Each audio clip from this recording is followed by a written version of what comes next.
Good evening, it's Don Taylor coming to you with the Eden Project. This is the fourth upload to YouTube, and been working night and day to get to this stage. So I have just in the process. I'm gonna leave. I'll show you where I left off. So I got the fire burning, just burning scrap. With the last pour, I actually poured the second stage, and since the last video, I've been able to. This is the one that I want to show, so I guess this will be a combination. Number 4 video. The cement came out good. One discrepancy. You can see like a micro crack there, right here. So I need to put bolts in here, just leg bolts, something to attach to, maybe spin some wire around it, same as on this side here. So the forms, I've actually made them 2 inches higher. You can actually see they're higher than the plate, but it doesn't matter, because as long as they're level, and the cement's going to be flow even with this. I want to make sure this is, make sure I raise it up like this and double secure it.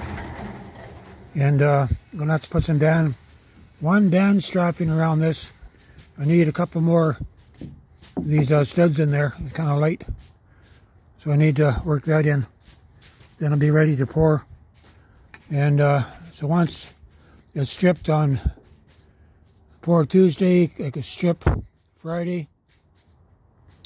Or even Thursday night when we come back from the shuttle bus. Hey there, little guy.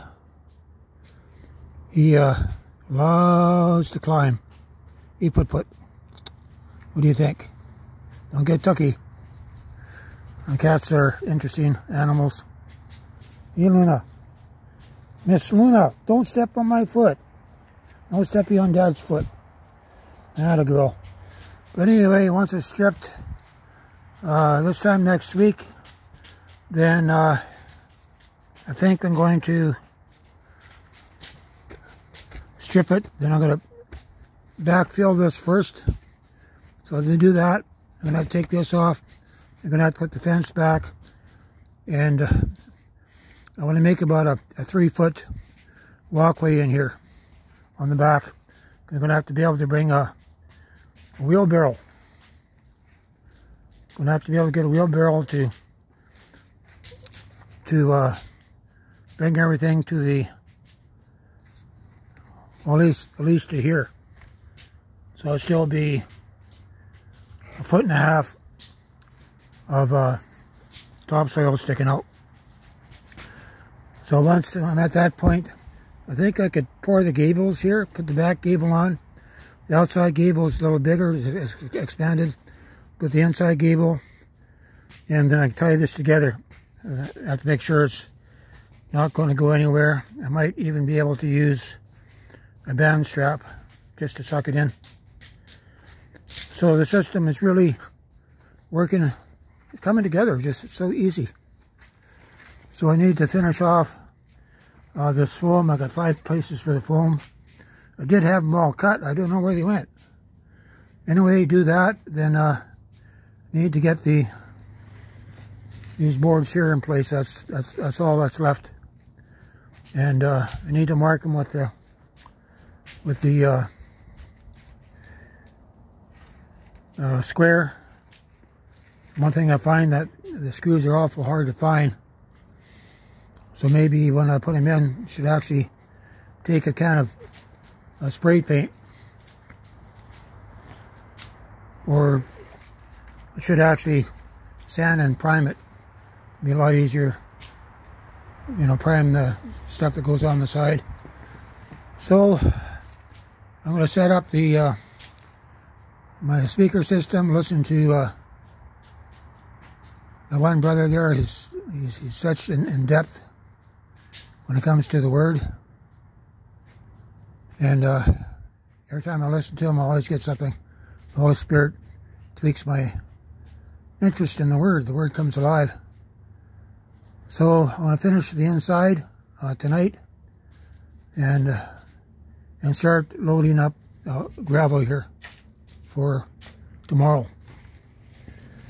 I think when I do the pour, I've been thinking it through at coffee tonight, and once I got I may have to backfill this high, then I'm going to have to load the gravel here. I think I can do that. I can build a deck for the gravel, and when the dome is set up, I might build another deck on the top. I might have enough lumber, and I can salvage it to build a deck where I could actually run the wheelbarrow. So I would have the wheelbarrow up there. Should be able to throw it with a shovel, and using the plastic wheelbarrow, I might be able to do 10 to maybe a 15 shovel mix. That's 2.5 shovelfuls of cement, and it's a deeper wheelbarrow, so I think it's going to mix better. You know, the slump's going to be a little better on the cement, but it's coming. And you guys down in America, if you want a storm shelter, this would be like a storm shelter, Canadian made. And I'm just praying, Father, you giving me this idea. This is not mine. You told me in the last week of January that I need to begin to prepare and to preserve food, and you gave me this idea. I prayed on it for about 3 weeks, and you actually showed me, you know, this is the way that you do it, and it works. You know, I've been a carpenter for 40 years, and sometimes you have to just sit and abide and wait on the Lord until He shows you how to do things. The Lord speaks to me in pictures, you know, pictures and videos sometimes, and how to do things. Maybe it's part of the Joseph initiative that's coming. God's about to raise up the Josephs, who are the friends of God. That the friends of God are coming. Matthew 25. He wasn't talking to the bride in heaven. He was talking to his friends. As you're my friends. You know, and he's going to trust his friends with his business, with the kingdom business. And the business of the friends is to reap the wheat harvest, the bride, the end-time bride, and to provide protection and provision for the bride, to bring her into a place of full spiritual maturity with the revelation of the hidden manna in the end times. That's where we're at. Jesus is not coming back in the way that most churches teach. He's coming back in the man-child company of Revelations 12:5. And the man-child company represents the friends of God forever. I'm going to leave it here. God bless.